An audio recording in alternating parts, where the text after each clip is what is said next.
Hello friends welcome to my channel. तो nursing पिलामानक आपणमानक इम्पोर्टाट अपडेट।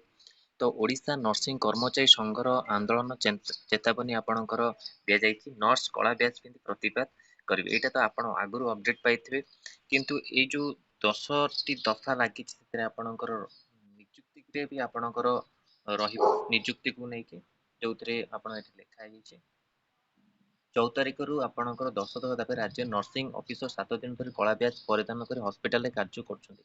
ଏହାପରେ 21ରୁ ରୋଗୀ ସେବାରେ ବାଧା ନ ଦେଇ ଆନ୍ଦୋଳନ କରାଯିବ। ରାଜ୍ୟରେ ସରକାରୀ ଦାବି ପୂରଣ ଦିଗରେ ପଦକ୍ଷେପ ନେଲେ 27ରୁ ଅନିର୍ଦ୍ଦିଷ୍ଟ କାଳ ପାଇଁ କାର୍ଯ୍ୟ ବନ୍ଦ ଆନ୍ଦୋଳନ କରିବେ ବୋଲି ଓଡ଼ିଶା ନର୍ସିଂ କର୍ମଚାରୀ ସଂଘ ଚେତାବନୀ ଦେଇଛି। ସଂଘ ସାଧାରଣ ସମ୍ପାଦକ ଅଶ୍ୱିନୀ କୁମାର ଦାସ କହିଛନ୍ତି, ରାଜ୍ୟସ୍ତରୀୟ ସାଧାରଣ ପରିଷଦ ବୈଠକ ଅନୁଷ୍ଠିତ ହୋଇଥିଲା। ଏଥିରେ ରାଜ୍ୟ ଓ ଜିଲ୍ଲା ପ୍ରତିନିଧି ଯୋଗ ଦେଇଥିଲେ। 40 ବର୍ଷ ପୂର୍ବରୁ ତିଆରି ହୋଇଥିବା ସଂଘର ପୁରୁଣା ସମ୍ବିଧାନରେ ଥିବା କିଛି ନିୟମ ସଂଶୋଧନ କରାଯିବ।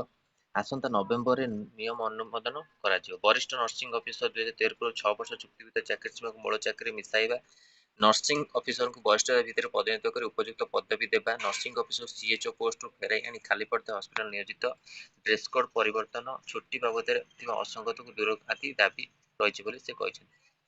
ଏଇ ଦାବି ଆପଣ ତା ସହିତ ଆପଣଙ୍କ ନିଯୁକ୍ତି ଯୋଉ ଖାଲି ପଡ଼ିଥିବା ପଦବୀ ଆପଣଙ୍କ ରହିଛି ନର୍ସିଂ ପିଲାମାନଙ୍କ ପାଇଁ କି ଆପଣ ମାନେ ଜାଣିଥିବେ 4000 ଆପଣଙ୍କର ଯୋଉ ପୋଷ୍ଟ ଫିଲ୍ ହେଲା ପାଖାପାଖି ସେଥିରେ ବି ବହୁତ ପିଲା ଆପଣ ପାଇନାହାନ୍ତି 161 ଜଣ। ଏମିତି ଆପଣଙ୍କ ନିଯୁକ୍ତି ଯେତେ ହଉଛି 3000 ପୋଷ୍ଟ ବାକି ରହିଯାଇଛି, ସେ ପୋଷ୍ଟ ନିହାତି ଆପଣଙ୍କ ପୂରଣ ହେବା ଦରକାର। ଆଉ ଏଇ ଦାବିରେ ଆପଣଙ୍କ ନିଯୁକ୍ତିକୁ ନେଇକି ଆପଣ ରହିବା ଦରକାର। ଖାଲି ଆପଣଙ୍କର ସାଲେରୀକୁ ନ ନେଇକି ଆପଣଙ୍କ ନିଯୁକ୍ତିକୁ ନେଇକି ଆଉ ଆପଣଙ୍କର ଯୋଉ ପ୍ରମୋସନକୁ ନ ନେଇକି ସବୁ ମିଶିକି ଆପଣଙ୍କର ଏ ନିଯୁକ୍ତି କି ରହିବା ଦରକାର, ଯେମିତି ଆପଣଙ୍କ ଆଗକୁ ଯୋଉ ନିଯୁକ୍ତି ଆସିବ ସେଥିରେ ଆପଣ ସବୁ ବେନିଫିଟ୍ ପାଇପାରିବେ। ତ ଏଇଟା ନଭେମ୍ବର ଆପଣଙ୍କର ଦେଇଛି, ନଭେମ୍ବରରୁ ଆପଣଙ୍କର ନିୟମ ଅନୁମୋଦନ କରାଯିବ। ତ ଆଉ ଜାଣିଥିବେ ଆପଣ ବରିଷ୍ଠ ନର୍ସିଂ ଅଫିସର 2013 ପୂର୍ବରୁ 6 ବର୍ଷ ଚୁକ୍ତି ଭିତ୍ତିକ ଚାକିରି ছিল। 2013ରେ ଆପଣ ଯୋଉ ରିସେଣ୍ଟଲି ଆପଣଙ୍କ କଣ୍ଟ୍ରାକ୍ଚୁଆଲ ଯୋଉ ଥିଲେ NHM ରେ ଆମ ରେଗୁଲାର ହେଇଥିଲେ କିଛି ପିଲା, ଆପଣମାନଙ୍କ ସେଇଟା ନୋଟିସ୍ ବି ପାଇଥିବେ। ମୁଁ ଅଲରେଡି ତା ଉପରେ ବି ଭିଡ଼ିଓ କରିଥିଲି। ଆଉ ରେଗୁଲାର ବି ହେଇଛନ୍ତି କିଛି ପିଲା। ତ ରେଗୁଲାର ହବା ଏବେ ଯୋଉ ଅଛି ଆପଣଙ୍କ ପୋଷ୍ଟ ବାହାର କରନ୍ତୁ। ରେଗୁଲାର ଯୋଉ ଅଛନ୍ତି ପିଲାମାନେ 6 ମାସ କଣ୍ଟ୍ରାକ୍ଚୁଆଲ କରୁଛନ୍ତି ତାଙ୍କୁ ବି ରେଗୁଲାର କରନ୍ତୁ, କିନ୍ତୁ ଯାହା ବି ଭ୍ୟାକେନ୍ସି ଅଛି ନୂଆ ପିଲାମାନଙ୍କ ପାଇଁ କି ସେମାନଙ୍କ ପାଇଁ ବି ଦେଖନ୍ତୁ। ଆଉ ଦିଟାକୁ ଇକ୍ୱାଲି ନେଇକି ଯାଆନ୍ତୁ, ନାଇଁକି ଆମେ ସବୁ ଯୋଉମାନେ ଅଛନ୍ତି କଣ୍ଟ୍ରାକ୍ଚୁଆଲ ତାଙ୍କୁ ଦେଇଦେବା ଆଉ ଯୋଉମାନେ ଅଛନ୍ତି ପ୍ରିପାରେସନ କରୁଛନ୍ତି ତାଙ୍କ ପାଇଁ କି କିଛି ରଖିବା ନାହିଁ ପୋଷ୍ଟ। କିନ୍ତୁ ଇକ୍ୱାଲି ଦି ଜଣଙ୍କୁ ଦେଖିଦେଲେ ପିଲାମାନେ ବି ପୁରା ଠିକ ଭାବିବେ ୟାକୁ ରିକ୍ୱାରମେଣ୍ଟକୁ। ଆଉ ଯଦି ବି NHM ଯୋଉ କଣ୍ଟ୍ରାକ୍ଚୁଆଲ ବେସିସ୍ ଅଛି ସେମାନଙ୍କୁ ସବୁ କିଛି ପୋଷ୍ଟ ଦିଆଯିବ। ତାହେଲେ ଯୋଉମାନେ ନୂଆ ପିଲା ଅଛନ୍ତି ଯୋଉମାନେ କିଛି ଏକ୍ସପିରିଏନ୍ସ ନାହିଁ, କଣ୍ଟ୍ରାକ୍ଚୁଆଲ ବେସିସରେ ସେମାନେ କାମ କରିନାହାନ୍ତି, ତାଙ୍କ ପାଇଁ କି ଟିକେ ଖରାପ ହବ। ତ ଦି ଜଣଙ୍କୁ ଇକ୍ୱାଲ ନେବା ଦରକାର ଆଉ ନୂଆ ନିଯୁକ୍ତି ବାହାରିବା ଦରକାର। ଆଉ ପ୍ରମୋସନ ଯୋଉ 10 ଦଫା ଦାବି ଅଛି ସେଥିରେ ନିଯୁକ୍ତି ନୂଆ ରିକ୍ୱାରମେଣ୍ଟକୁ ନେଇକି କିଛି ବି ଅପଡେଟ ସରକାରଙ୍କୁ ଫୋର୍ସ କରାଯାଉ।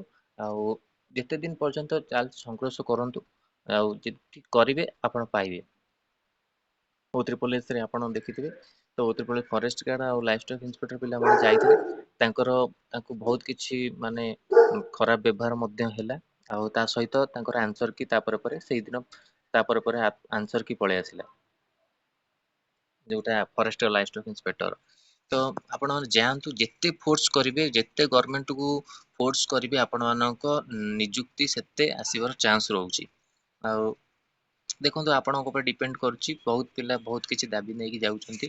ଆଉ ବହୁତ ଯୋଉ ଅଛନ୍ତି ଅଲଗା ନିଯୁକ୍ତି କ୍ଷେତ୍ରରେ ସେମାନେ ବି ଯାଉଛନ୍ତି। ତ ଯାଆନ୍ତୁ, ଆପଣଙ୍କର ଅପଡେଟ ସବୁବେଳେ ଆସୁଛି ନର୍ସିଂକୁ ନେଇକି, ସେଇ ହିସାବରେ ନର୍ସିଂ ପିଲାମାନଙ୍କୁ ଦିଆଯାଉଛି।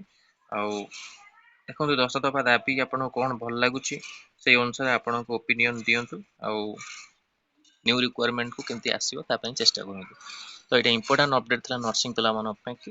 ଗୋଟେ ଭଲ ଲାଗିଥିଲା ଲାଇକ୍ ଓ ସେୟାର କରନ୍ତୁ। ଆମ ଚ୍ୟାନେଲରେ ପ୍ରଥମ ଥର ପାଇଁ ଥିଲେ ଚ୍ୟାନେଲକୁ ସବସ୍କ୍ରାଇବ କରନ୍ତୁ।